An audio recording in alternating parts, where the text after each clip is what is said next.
Ilang saglit pa, napakurap siya na may batang babae ang biglang umupo sa harapan niya.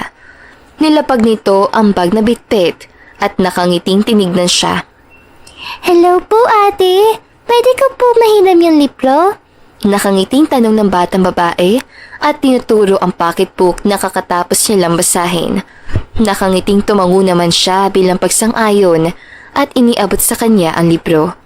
Maraming salamat po, ate. Ako nga po pala si Angel. Kayo po, ano naman po name niyo? Princess Celeste. Nakangiting tugon niya. Wow! Para po pala kayong prinsesa. Ang ganda niyo po. Sakto sa pangalan niyo po. Taga Maynila ka po. Siguro maganda po roon, no? Ako po kasi, gusto ko kapag lumaki ako roon na ako mag-aral. Pero si kuya ko po, kwento niya raw po, doon na siya nag-aral dati. Ikaw po ate, sa Manila ka rin po ba nag-aaral? Walang prenong saad na makulit na batang babae. Napangiti naman si Princess sa pagkabibo nito. Sasagutin na sana niya ito na may bigla itong kinawayan mula sa kanyang likuran, kaya sinundan niya iyon ng tingin. Sakto! Nandito na po pala si kuya! Papakilala po kita, ate! Nakangiting saad ng bata. Maganda ang ngiti ng lalaki kay Angel, pero nabawi iyon nang mapansin siya. Kanina ka pa? Tanong na lalaki kay Angel, pero sa kanya ito nakatingin. Hindi kuya, okay lang po. May kausap naman po ako, tsaka pinahiram niya sa akin yung magazine habang naghihintay. Paliwanag ni Angel. Oo nga po pala, kuya. Si Ate Princess, taga Maynila po. Ate, si Poging kuya ko, si Kuya Tomas. Nurse po siya. Hinawakan ni Tomas ang buhok ng kapatid at tumango lang ito sa kanya na parang wala lang. Ano, Angel? Let's go home na? Salamat pa sa magazine, ate. Tumayo na si Angel at pinalik sa kanya ang magazine na ginamit. Sige, sa iyo na yan. Nakangiting saan niya. Hala, nakakahiya naman po. Pero kung mapilit ka po, edi thank you pa. Masaya nitong saad at kinuha muli ang magazine. Pagpasensya mo na kapatid ko. Makulit talaga. Tinignan ni Tomas ang kapatid at kinulo ang buhok nito. Ngumiti at tumangula si Princess. Tumayo na rin siya at saka inayos ang mga gamit. Uuwi ka na po, ate. Sabay ka na po sa akin. Ngumiti siya. Sa hotel lang sa lodge. Nadadaanan namin yan ni kuya pa uwi, ate. Sabay ka na po. Nakangiting saad ng bata. Nakakahiya naman. Hala, wag po. Okay lang yun. Diba, kuya? Naku be, hindi na. Nakakaabala pa ako sa inyo. Hindi, ate. Hindi ba, kuya? Wala namang problema sa akin. Nakakahiya. Baka hindi siya sumasakay sa lumang sasakyan. Tinignan naman ni Angel at Princess si Tomas. Saka muling binaling ni Princess ang tingin kay Angel. Okay lang ba sa'yo, ate, na sumakay ka sa lumang sasakyan? Sure. Bakit hindi? Nabuo ulit ang ngiti sa pisngi ni Angel. Ayun naman pala! Ngupiti na lang din si Tomas dahil alam nito na wala siyang choice kundi sundin ang nais ng kapatid. At tubiling sumunod si Princess sa dalawa hanggang makarating sila sa sasakyan ng lalaki. Pasensya ka na sa sasakyan ni kuya. Sabi ni Angel na makapasok sila sa loob. Ngumiti lang siya at tumango dito.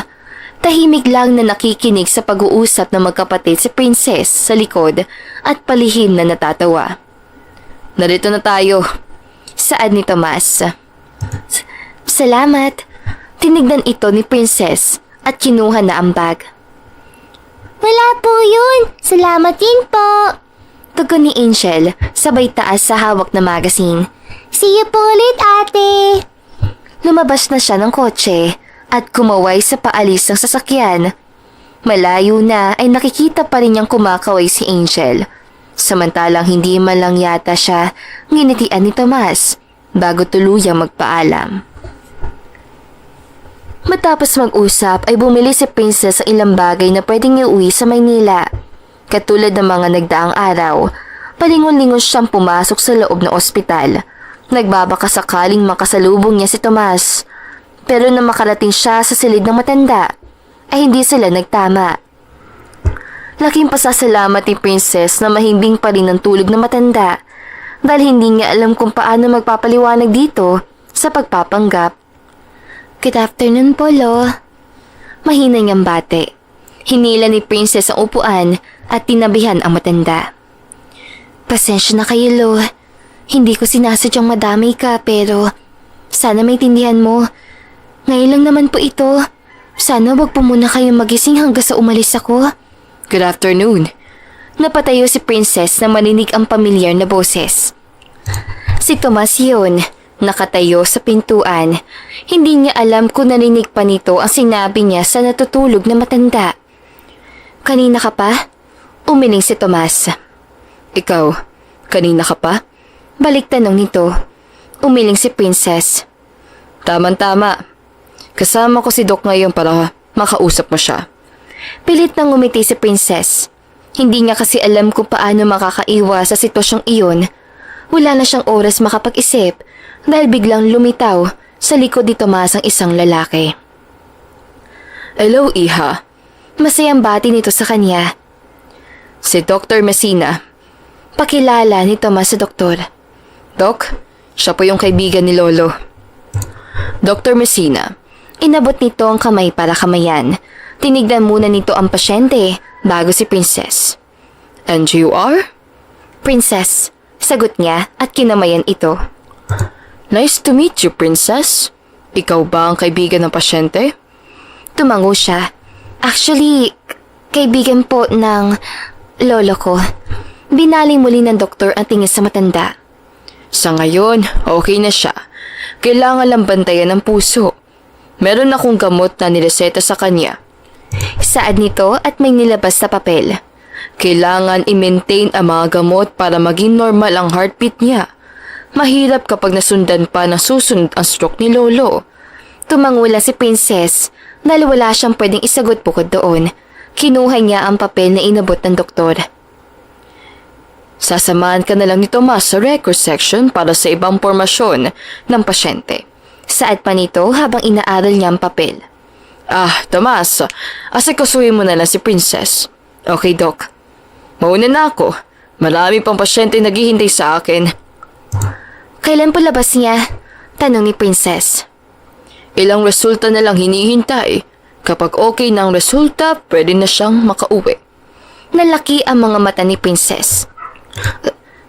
Wala pa rin bang tumadalaw sa kanya? Maaaring makauwi si Lolo ng maaga pa. Pero hindi alam ni Princess kung saan niya ito iuwi. Umiling si Tomas. Napailing naman si Princess. Napaupo siya at muling tinignan ang mga reseta ng matanda. May problema ba? Tanong ni Tomas. Ngumiti na mapait si Princess. If you want, pwede ka humingi ng tulong kay Doc. Magagawa ng paraan yon para makuha mo ang malaking discount sa mga gamot at pambayad dito. Umiling si Princess. Thanks. Wala namang problema si Princess pagdating sa bayarin. Kahit siguro bilhin niya ang ospital ay wala siyang problema. Nadagdagan muli ang problema niya nang unti-unting dumilat ang mata ng matanda. Oh my God! Napatingin si Tomas sa pasyente at nakitang nakadilat na ito. Agad na sinuri nito ang pasyente. Napaurong si Princess at lumayo para hindi makita ng matanda. Nasaan ako? Nangihinang tanong nito. Nasa ospital po kayo. Ano pong nararamdaman niyo? Masakit ulo ko. Teka, sino ka? Kilala ba kita? Nagtatakan tanong ng matanda. Ako po si Tomas. Nurse niyo po. Siya, kaibigan niyo po siya. Naalala niyo po ba? Tinignan ng matanda si Princess na kumaway at alanganing ngumiti. Masakit ulo ko. Apo ba kita, iho? Hindi po, Lolo. Nurse niyo po ako. Nasa ospital po kayo. Tugon ni Tomas at pinalapit ito si Princess para mas makita maigi na matanda. Siya po ba? Nakikilala niyo po? Sino ba yan? Hindi ko kilala. Ano ba ginagawa ko rito? Tumingin si Tomas kay Princess na pinagpapawisan. Mukhang walang maalala si Lolo. Tawagin ko lang si Doc para matingnan siya. Na makaalis si Tomas ay lumapit si Princess sa matanda. Sino ka? Princess po, Lo, umiling ang matanda. Anong ginagawa ko? Nababuntong hininga si Princess. Na-stroke kayo, Lolo. May 5 beses sa paulit-ulit na itinatanong ni Lolo Emilio ang mga tanong na iyon na paulit-ulit rin namang sinasagot ni Princess. Hanggang sa muling dumating si Tomas kasama si Dr. Messina. Sinamahan ni Tomas si Princess para sa kanilang asikasuhin. Masaya dapat siya dahil kasama niya si Tomas. Ngunit mas nangingibabaw sa kanya ngayon ang pag-aalala sa matanda. Agad na nagpaalam si Tomas sa pasyente. Umupo si Princess sa upuan matapos ilagay ang mga gamot ito sa drawer. Ate! Nagulat si Princess nang marinig ang sigaw na iyon sa loob ng restaurant. Palubog na ang araw. Napagdesisyonan niya munang lumabas sa ospital. Nakita niya ang bata na kasama si Tomas na hindi niya alam kung matutuwa ba siya o hindi. Ate! Pauwi ka na? Nakangiting tumango si Princess. Ikaw, tanong niya dahil linggo at walang pasok. Sa classmate ko po. Gumawa kami school project. Sagot ng bata. Saglit niya lang tinignan si Tomas na seryoso ang muka. Sabay ka na po sa amin, ate. Hindi na. Okay lang. Malapit lang naman. Kuya, Paling ni Angel kay Tomas. invite pa natin si ate sa bahay. Ano meron? Lakas loob niyang tanong. Birthday po ni kuya ngayon. Mahinanda po si nanay. Sama ka na po sa amin, ate. Utyok ni Angel. Inakbayan ni Tomas ang kapatid at kinulo ang buhok niya. Birthday mo? Gulat na tanong ni Princess kay Tomas. Parang wala akong karapatang mag-birthday ah. Natatawan tugon nito na kinakunot ng noon niya. Sama ka na, ate. Please. Okay lang. Di ba, kuya? Ngumiti si Tomas. Baka kasi may gagawin pa si Miss. Huwag na natin abalahin. Wala akong gagawin. Kaya lang, nakakahiya. Tugon niya na hindi niya alam kung saan nanggagaling ang mga yon. Mabilis sa kinuha ni Angel ang kamay niya at hinatak. Okay lang yun. Birthday naman ni kuya. Kinuwento kita kasi kay nanay kaya gusto ka nila makilala. Malayo ka man, mahal lagi mo tandaan. Hindi magbabago, pag-ibig ko'y sa'yo lamang.